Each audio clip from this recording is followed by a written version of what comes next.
Bismillahirrahmanirrahim. Chapter number 9, Elements of C.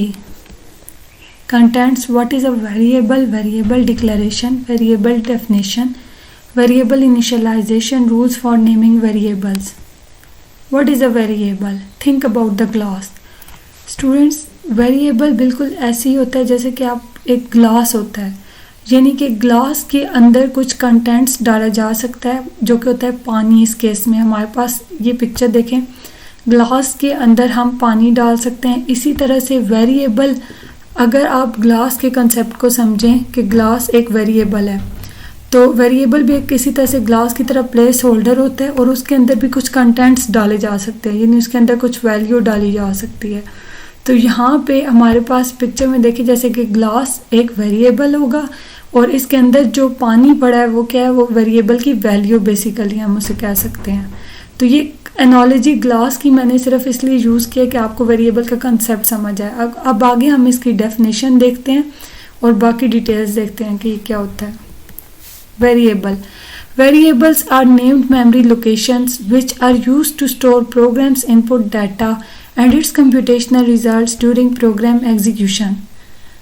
Variable क्या है? Basically named memory locations को कहते हैं। अच्छा, इस डेफिनेशन को अंडरस्टैंड करने के लिए हम एक डायग्राम देख लेते हैं। इस पिक्चर को देखें तो ये एक हमारी मेमोरी है, यानी ये प्राइमरी मेमोरी है, रैम है, और इसके अंदर डिफरेंट लोकेशंस हैं और हर लोकेशन का एक पर्टिकुलर एड्रेस है जो कि हर दूसरी लोकेशन से डिफरेंट है। और इसी तरह से हर लोकेशन के अंदर हम कुछ डाटा राइट कर सकते हैं और हर लोकेशन का नेम ज़रूरी नहीं है, लेकिन अगर हम नेम रखेंगे उसका तो वो हम कहेंगे कि ये वेरिएबल नेम है। तो यहाँ पे अब देखें, यहाँ पे फर्स्ट लोकेशन में कुछ नहीं पड़ा हुआ है, सेकंड में भी कुछ नहीं है, थर्ड लोकेशन जो है इसमें कंटेंट्स जो हैं वो 12 पड़े हुए हैं और इसको हम कहेंगे ये वैल्यू है। और इस लोकेशन का अगर हम कोई पर्टिकुलर नेम इसको असाइन कर देते हैं, लाइक var, इस केस में हमने एक वेरिएबल नेम var बनाया है, तो अगर हम इसको ये नेम असाइन कर देते हैं इस लोकेशन को, तो इट मीन्स वेरिएबल नेम है और ये लोकेशन मेमोरी लोकेशन है, और इसलिए हम इसे कहते हैं कि नेम मेमोरी लोकेशन है, कि इसका हमने कुछ नेम सेट कर दिया है और इसमें वैल्यू जो पड़ी है वो 12 है। अब इसको यहाँ पे देखें, ये एक मेमोरी लोकेशन है जिसका नेम हमने var रखा है और इसी तरह से ये इसका एड्रेस है। Address of the variable means के मेमोरी में इस लोकेशन का क्या एड्रेस है। Contents of the variable, contents of variable student basically variable की वैल्यू को कहते हैं। कंटेंट्स मीन्स के वेरिएबल के अंदर हमने वैल्यू कौन सी राइट की हुई है। और स्टूडेंट्स ये ऐसी है कि जैसे कि अब ये वेरिएबल var जो है वेरिएबल नेम, जैसे कि ग्लास हो, और कंटेंट्स मीन्स कि उसके अंदर जैसे कि पानी था ग्लास में। अब डेफिनेशन पे आ जाते हैं। Variables are name memory locations which are used to store programs input data and its computational result during program execution. अब आपको समझ आ गया होगा कि वेरिएबल किस तरह से नेम मेमोरी लोकेशंस हैं। ये देखिए, ये मेमोरी लोकेशंस हैं और जिन लोकेशन का नेम रख देते हैं, जैसे कि यहाँ पे बेक लोकेशन का हमने नेम असाइन कर दिया है, तो ये हम कहते हैं कि ये अब वेरिएबल है। And its computational results, basically students हमें ये ज़रूरत क्यों पड़ते हैं वेरिएबल बनाने की। अगर हम कुछ, जब हमारा प्रोग्राम एग्जीक्यूट होता है तो ड्यूरिंग द एग्जीक्यूशन उसको इनपुट के लिए कोई डाटा कहीं स्टोर करना होता है। इसी तरह से उस पर जब प्रोसेसिंग करता है तो आउटपुट के लिए रिजल्ट भी कहीं ना कहीं स्टोर करना होता है। एग्जाम्पल ले लेते हैं, अगर हमने दो नंबर्स को ऐड करना है तो वो नंबर्स पहले किसी वेरिएबल में सेव होंगे। नाम 1 के नाम से एक वेरिएबल बना लेते हैं और एक नाम 2 के नाम से। अब इन दोनों नंबर्स को ऐड करके सम जो रिजल्ट होगा वो एक थर्ड वेरिएबल में असाइन करना चाहते हैं। तो वो जो थर्ड वेरिएबल होगा वो रिजल्ट के लिए यूज़ हो रहा है, तो वो भी हमें बेसिकली वेरिएबल्स हमें इनपुट के लिए भी ज़रूरत पड़ सकते हैं और इसी तरह से रिजल्ट स्टोर करने के लिए भी ज़रूरत पड़ सकते हैं। तो इनको हम टेम्पररी तौर पर मेमोरी में डिफरेंट वैल्यूज़ असाइन करते हैं। The value of a variable may change during the program execution. इस बात का ये मतलब है स्टूडेंट्स के वेरिएबल का जो नेम है वो आपका चेंज नहीं कर सकते। अगर आपने एक बार वेरिएबल बनाया तो जब तक आपका प्रोग्राम एग्जीक्यूट हो रहा है, चल रहा है, नेम उसका वही रहेगा, लेकिन उसकी value during the execution change हो सकती है। हो सकता है कि हमने इसमें अभी यहाँ पे इस वेरिएबल में 12 स्टोर किया हुआ है, आगे जाकर हम इसको कुछ और वैल्यू असाइन कर दें वेरिएबल को, तो इसकी वैल्यू अगर हम 12 के बजाय 10 रख देते हैं तो फिर 10 हो जाएगी, अपडेट हो जाएगी वैल्यू। यानी वैल्यू चेंज हो सकती है, उसके कंटेंट्स चेंज हो सकते हैं, लेकिन वेरिएबल नेम एक बार जो आप उसका नेम रख देते हैं, सेट कर देते हैं, वो ही रहेगा उसका name. The variables are created in RAM. अब इस पिक्चर से तो ये बात आपको क्लियर होगी होगी कि वेरिएबल्स कहाँ बनते हैं, रैम के अंदर क्रिएट होते हैं। Variable declaration. C is a strongly typed language। C is a strongly typed language का ये मतलब है स्टूडेंट्स कि आप ऐसा नहीं कर सकते कि एक वेरिएबल आपने बनाया ही ना और आप उसे यूज़ करना शुरू कर दें अपने प्रोग्राम में। यानी कि अगर आपने अपने प्रोग्राम में वेरिएबल को यूज़ करना है तो उससे पहले आपको उसे क्रिएट करना पड़ेगा, बनाना पड़ेगा, और बनाने के प्रोसेस को हम कहते हैं यहाँ पे variable declaration. A variable is declared in C by specifying its data type and name। Variable आप कैसे डिक्लेयर कर सकते हैं, कैसे बना सकते हैं? आप वेरिएबल की डाटा टाइप बताते हैं एंड देन उसका नेम। स्टूडेंट यहाँ से अब आपकी एक्चुअल प्रोग्रामिंग स्टार्ट हो रही है। लिखना है सिंटेक्स क्या है इसका, वेरिएबल को कैसे डिक्लेयर कर सकते हैं। वेरिएबल का कुछ नेम होगा, वेरिएबल नेम मीन्स आप इसका कुछ भी नाम रख सकते हैं। वेरिएबल के नेम से पहले आपने उसकी डाटा टाइप बतानी है। तो ये जनरल सिंटेक्स यहाँ पे लिखा हुआ है कि इसका फॉर्मेट ये है कि सबसे पहले आपने डाटा टाइप बतानी है, देन वेरिएबल नेम बताना है और एंड पे स्टेटमेंट टर्मिनेटर सेमीकोलन आएगा। अब इसकी एग्जांपल्स देख लें। इंट नाम, ये एक वेरिएबल है नाम, जिसका नेम क्या है नाम, और स्टेटमेंट टर्मिनेटर तो एंड पे आएगा, ये इसका सिंटेक्स है। इंट क्या है फिर स्टूडेंट्स, इंट डाटा टाइप है। अभी आपने डाटा टाइप का टॉपिक डिटेल से नहीं पढ़ा, इसलिए आपको डाटा टाइप्स का नहीं पता कि इंट क्या है या आगे कुछ और डाटा टाइप्स हैं, फ्लोट, करैक्टर। हम बहुत सारी डाटा टाइप स्टडी करेंगे अपने नेक्स्ट टॉपिक में। फिलहाल आप इतना समझ लें कि जिस टाइप की वैल्यू को कंटेन करेगा वेरिएबल, वो टाइप जो हम मेंशन करते हैं उसको हम कहते हैं कि ये डाटा टाइप है।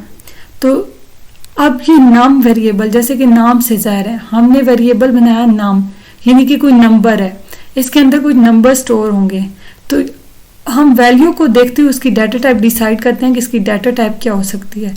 अगर इसके अंदर हमने नंबर्स को स्टोर करना है तो हम इसकी डाटा टाइप इंट रखेंगे, इंटीजर्स। इसी तरह से अगर हमने किसी वेरिएबल को ऐसा बनाना है जिसमें करैक्टर वैल्यूज को स्टोर करना है तो फिर हम उसकी डाटा टाइप करैक्टर रखते हैं। तो वेरिएबल को हम डिक्लेयर कैसे कर सकते हैं, सबसे पहले उसकी data type, then variable name and end पे स्टेटमेंट टर्मिनेटर। और इसी तरह से अगर आपने एक वेरिएबल डिक्लेयर करना है तो आप इस तरह से डिक्लेयर कर सकते हैं, जैसे एग्जांपल में मैंने बताया इंट नाम और स्टेटमेंट टर्मिनेटर। लेकिन अगर आप एक ही टाइप के मल्टीपल वेरिएबल्स डिक्लेयर करना चाहते हैं तो फिर आप उसका सिंटेक्स ये है कि आप पहले डाटा टाइप मेंशन करेंगे और आगे डिफरेंट वेरिएबल नेम्स, जितने भी आपने वेरिएबल्स डिक्लेयर करने हैं। इस एग्जांपल में मैंने 3 वेरिएबल्स डिक्लेयर किए हैं, नाम 1, नाम 2, नाम 3। इसी तरह से आप एक से ज़्यादा वेरिएबल्स को एक ही रो में डिक्लेयर कर सकते हैं, लेकिन कंडीशन ये है कि उनकी टाइप सेम हो, यानी कि ये तीनों अब इंटीजर टाइप के वेरिएबल्स हैं।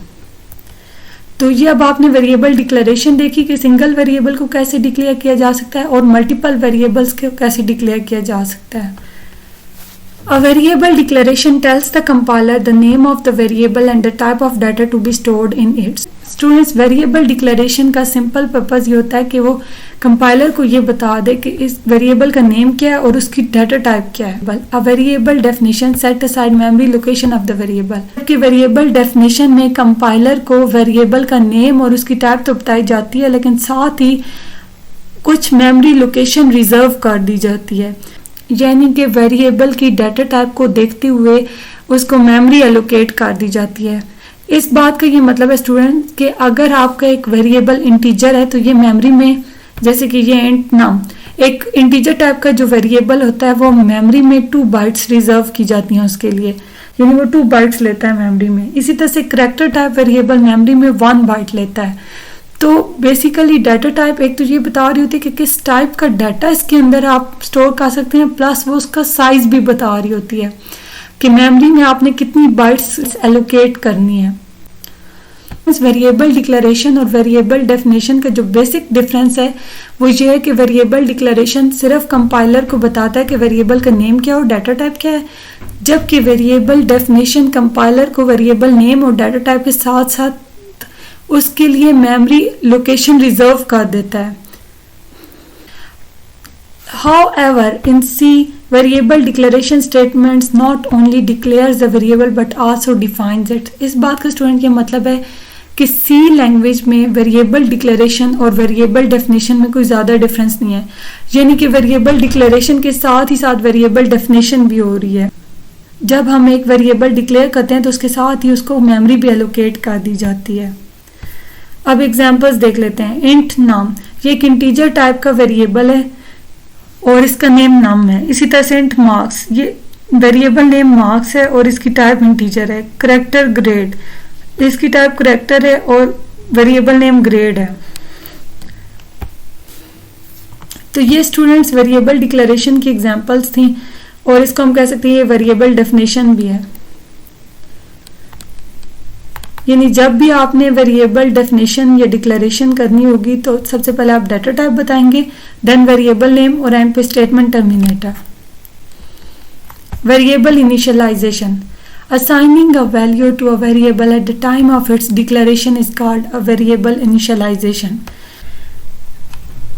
बेसिकली वेरिएबल को डिक्लेयर करते हुए जब हम उसको कुछ वैल्यू भी असाइन कर दें साथ में तो उसको हम कहते हैं वेरिएबल इनिशियलाइजेशन है।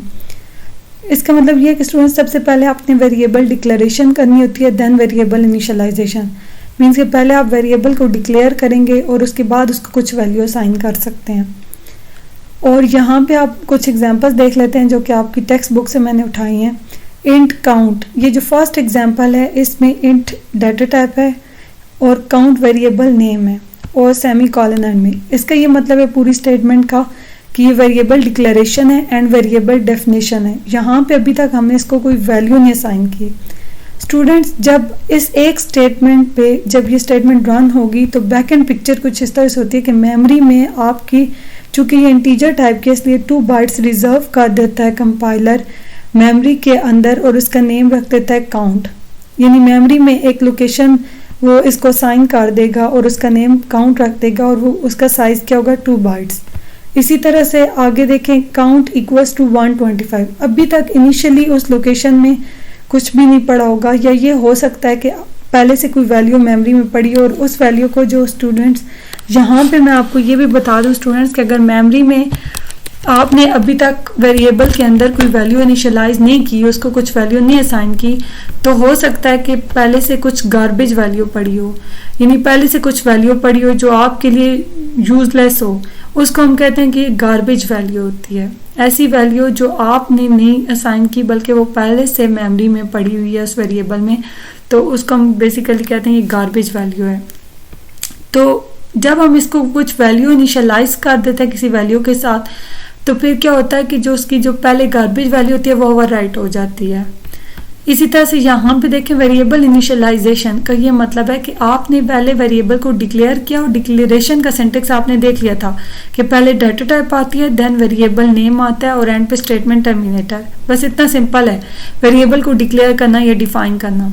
इस एक स्टेटमेंट से आपने वेरिएबल को डिक्लेयर भी कर लिया और डिफाइन भी कर लिया। अब उसके बाद नेक्स्ट स्टेप है वेरिएबल को इनिशियलाइज करना, यानी उसको कुछ वैल्यू असाइन करना। किसी भी वेरिएबल को वैल्यू असाइन करने के लिए इक्वल का साइन यूज करते हैं हम, और इस इक्वल को हम कहते हैं सी लैंग्वेज के अंदर ये असाइनमेंट ऑपरेटर है बेसिकली। और इक्वल की राइट साइड पे आपकी वैल्यू आती है जो वैल्यू आप असाइन करना चाहते हैं, और इक्वल की लेफ्ट साइड पे वेरिएबल नेम आता है कि किस वेरिएबल को आपने वैल्यू असाइन करनी है। अब नेक्स्ट एग्जांपल देख लेते हैं। Character CH equals to Z, it means कि यहाँ पे आपने वेरिएबल डिक्लेरेशन भी की, डेफिनेशन भी और साथ ही इनिशियलाइजेशन भी कर दी। यानी आप वेरिएबल को इस तरह से भी इनिशियलाइज कर सकते हैं कि पहले अलग से उसे डिक्लेयर डिफाइन कर लें और देन उसके बाद उसको वैल्यू असाइन करें, जैसे कि इस फर्स्ट एग्जांपल में किया हमने। और ये जो सेकंड एग्जांपल है इसमें हमने एक ही स्टेटमेंट में वेरिएबल डिक्लेरेशन एंड इनिशियलाइजेशन एक साथ कर दी, और इसकी डाटा टाइप करेक्टर है और वेरिएबल नेम CH है और उसको साइन वैल्यू क्या कर रहे हैं Z।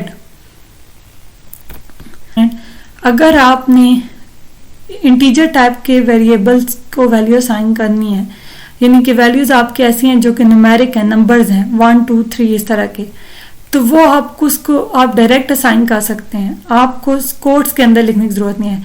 लेकिन अगर आपकी स्ट्रिंग टाइप वैल्यूज हों लाइक Z-A-B-C अल्फाबेट्स वगैरह हों तो फिर उसके लिए आप सिंगल कोड यूज करते हैं। तो यहाँ पे हमने एक करैक्टर टाइप वेरिएबल को वैल्यू असाइन की है। अब नेक्स्ट देखते हैं फ्लोट वेट इक्वल्स टू 75.8।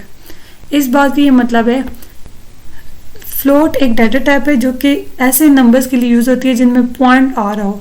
जैसे यहाँ देखिए, अगर सिंपल इंटीजर है आपका जैसे 125, तो आप इंटीजर यूज करेंगे, सिंपल नंबर है तो। लेकिन अगर उसके अंदर पॉइंट आ रहा हो तो उसके लिए जो हम डाटा टाइप सी में यूज करते हैं उसको फ्लोट कहते हैं। तो वेट वेरिएबल नेम है और इसको वैल्यू क्या असाइन की गया, 75.8। इस पूरी स्टेटमेंट को देखें तो ये भी variable declaration, definition and initialization एक ही स्टेटमेंट में तीनों काम कर दिए गए हैं। रूल्स फॉर नेमिंग वेरिएबल्स, यानी कि अगर आपने एक वेरिएबल बनाना है तो उसके लिए आपने किन रूल्स को फॉलो करना है वो हम देख लेते हैं। The first character of the name must be a letter. The underscore is also a legal first character but its use is not recommended. Therefore 9 winner, hash home and 2 kgms are invalid names in C. First rule ये कहता है कि आपका जो variable name है या तो वो किसी करैक्टर से स्टार्ट हो या फिर अंडरस्कोर से भी स्टार्ट किया जा सकता है, लेकिन अंडरस्कोर को प्रेफर नहीं किया जाता। लेकिन अगर आप अंडरस्कोर से वेरिएबल नेम स्टार्ट करते हैं तो वो भी लीगल होगा, कि वैलिड वेरिएबल होगा वो भी। इसी तरह से ये एग्जांपल्स देख लेते हैं। 9 विनर, ये क्यों इनवैलिड वेरिएबल है? ये इनवैलिड वेरिएबल इसलिए कि फर्स्ट लेटर इसका जो है ये करैक्टर नहीं है बल्कि ये एक नंबर है। इसी तरह से हैश होम, इसका भी ये स्पेशल करैक्टर से बिगिन हो रहा है, इसलिए ये भी आपका एक वैलिड वेरिएबल नेम नहीं है, इनवैलिड है। इसी तरह से 2 kgms भी इनवैलिड इसलिए है कि ये 2 जो है ये करैक्टर नहीं है, ना ही अंडरस्कोर है, बल्कि ये एक नंबर है, इसलिए हम नंबर से वेरिएबल नेम स्टार्ट नहीं कर सकते। नेक्स्ट रूल देख लेते हैं। C is a case sensitive language, thus the names count and count refers to 2 different variables. यानी कि इस बात का ये मतलब है किसी केस सेंसिटिव लैंग्वेज है, मीन्स कि आप अगर वेरिएबल को लोअर केस में लिखेंगे या अपर केस में लिखेंगे तो वो 2 डिफरेंट वेरिएबल्स इनको कंसिडर करेगा। यानी स्पेलिंग सेम थे काउंट के, यहाँ भी हमने COUNT लिखा, यहाँ भी COUNT लिखा, लेकिन अपर केस को वो अलग वेरिएबल बना देगा और लोअर केस को अलग बना देगा। यानी वो उनको सेम कंसिडर नहीं करेगा कि ये एक ही वेरिएबल है, बल्कि वो 2 डिफरेंट मेमोरी लोकेशंस को रिजर्व करेगा, एक लोअर केसेस के लिए और एक अपर केस के लिए। थर्ड रूल क्या है? C keywords can't be used as variable name. For example we can not use int, void, signed और while as a variable name. ये मैंने अपने लास्ट लेक्चर में आपको बताया था कि जो हमारे पास कीवर्ड्स होते हैं, रिजर्व वर्ड्स, उनको as a variable name use नहीं कर सकते। नेक्स्ट रूल देख लेते हैं। Blank spaces are not allowed in the name. For example problem solving, अगर प्रॉब्लम सॉल्विंग के नाम से आप वेरिएबल बनाना चाहते हैं तो आप ऐसा नहीं कर सकते कि उसके दरमियान स्पेस रखें।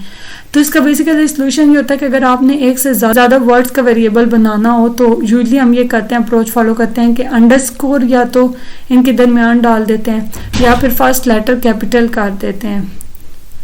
तो इसलिए प्रॉब्लम सॉल्विंग इनवैलिड वेरिएबल क्यों है? क्योंकि इसके दरमियान स्पेस है। A variable can only be declared for 1 data type. इस बात का ये मतलब है स्टूडेंट्स कि एक नेम का वेरिएबल एक ही डाटा टाइप के लिए डिक्लेयर हो सकता है। ऐसा नहीं हो सकता कि आप सेम नेम रखें और डाटा टाइप्स डिफरेंट रखें। होम टास्क, ये टॉपिक्स हमने स्टडी कर लिए हैं, तो अब आपने इनको रीड करना है। अल्लाह हाफिज़।